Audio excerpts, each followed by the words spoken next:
Supreme કોર્ટે impact fee લઈ અને બાંધકામોને નિયમિત કરતા રાજ્યોના કાયદા સામે નારાજગી વ્યક્ત કરી છે અને કહ્યું કે અનધિકૃત બાંધકામો નિયમિત કરવાના હોય તો કાયદાનો શું અર્થ? આવી રીતે ગેરકાયદે બાંધકામોને કાયદેસર કરી જ ન શકાય. ગુજરાતમાં 2022 થી ઇમ્પેક્ટ ફી કાયદો લાગુ થયો છે.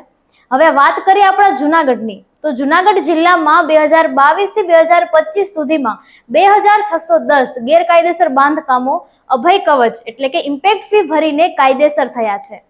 એક સમય હતો જ્યારે લોકો ગેરકાયદેસર રીતે બાંધકામ કરતા ફફડતા હતા.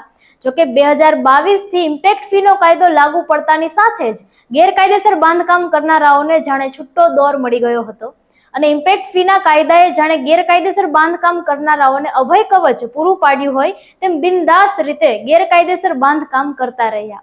આમ ઇમ્પેક્ટ ફીનો કાયદો અમલમાં આવ્યા બાદમાં ગેરકાયદેસર બાંધકામ કરનારાઓનો રાફડો ફાટ્યો છે.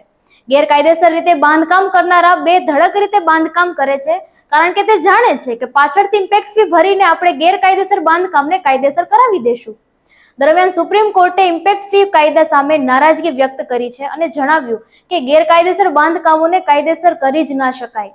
દરમિયાન જુનાગઢની જ આપણે વાત કરીએ તો જ્યારથી ઇમ્પેક્ટ ફીનો કાયદો લાગુ પડ્યો છે ત્યારથી અત્યાર સુધીમાં જુનાગઢ શહેરમાં 2610 ગેરકાયદેસર બાંધકામોનો ખડકલો કરાયો છે.